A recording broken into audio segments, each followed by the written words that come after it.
One of the key things about Donald Trump, which is at least consistent, albeit not good, is you can count on him in two very important ways. And while this breaking story is going to sound like Sunday satire, I promise you it isn't.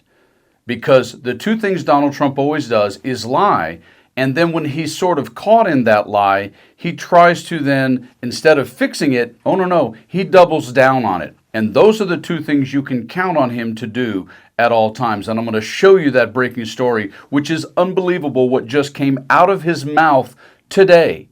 And it so resonates with the absolute BS that the Art of the Deal book he supposedly wrote says about him and the way he has viewed people his whole life as complete suckers, and why everything he does is just a shadow, shell game, and mirrors. That's what it is. And I'm going to show you that story in a few seconds, but take a quick look at the news that just hit him, which is causing this breaking story about his poll numbers. Take a listen. This week marks 100 days in office for President Trump. We have that new ABC News Ipsos poll out this morning on the president's job approval rating. What is that telling us? You know, our new poll shows some warning signs for the White House as they hit that 100-day mark. Just 39% of Americans approve of how Trump is handling his job as president.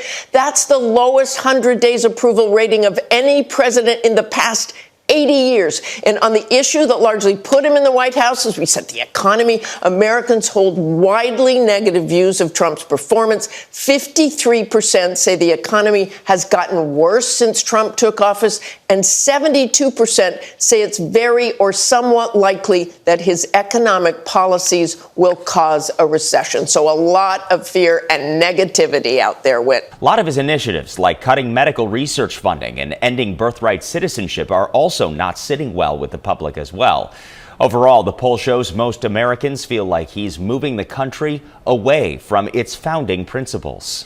Yeah, worst in 80 years. How you doing, Donnie? So what would someone who gets that kind of news typically do? Well, they typically try to alter course. You're driving the Titanic straight in to the iceberg, Donald, only you're doing it 100 times faster speed. And are you trying to avoid the iceberg? Oh, no. He's going to try and play the art of the steal on all the Americans again and just flat out lie to him. You cannot believe what he just said. Here is the breaking story. Wow. Breaking news. As multiple polls show Trump with the lowest 100-day approval rating in 80 years, he is now desperately promising lower taxes, claiming tariffs will pay for them, but Americans aren't buying it. Directly from Donald Trump himself on Truth Social, he just said this: when tariffs cut in, many people's income taxes will be substantially reduced, maybe even completely eliminated. Focus will be on people making less than $200,000 a year.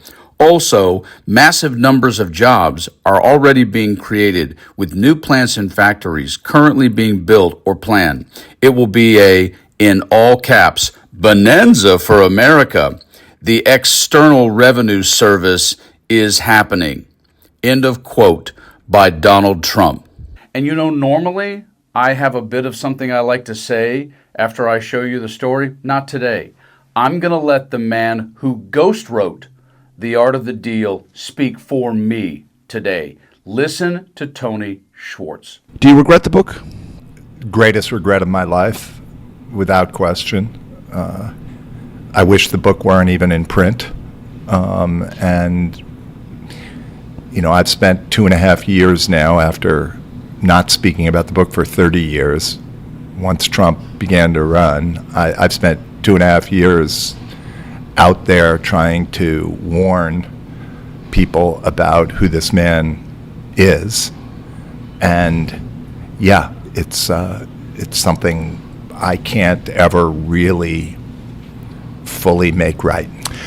My 2-year-old grandson has a longer attention span than Donald Trump is itself terrifying. The co-author of The Art of the Deal went public with some disparaging claims about Donald Trump, including the claim that Trump made no meaningful contributions to writing the book. Tony Schwarz told ABC it's his civic duty to speak out about Trump's poor character. The business book/memoir was published in 1987 and held on to a spot on the New York Times bestseller list for weeks. He's previously pointed to the book as one of his qualifications for president. What's the core of this regret? That I knew this was a bad guy when I did the book. We need a leader that wrote The Art of the Deal. After Trump's announcement, Schwarz tweeted, "Many thanks, Donald Trump, for suggesting I run for president." Schwarz says the book is deceitful and he regrets writing it.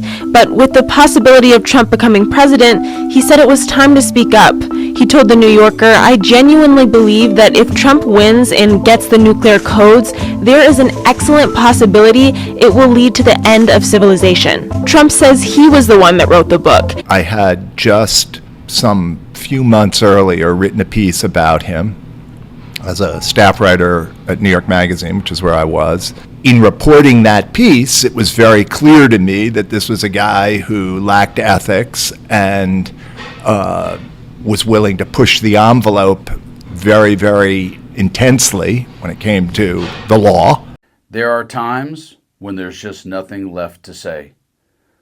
Virtually everything that comes out of Donald Trump's mouth is some sort of shell game or shadow and mirrors to BS you into what he's really doing, as we saw in The Wizard of Oz, behind the curtain that no one can see.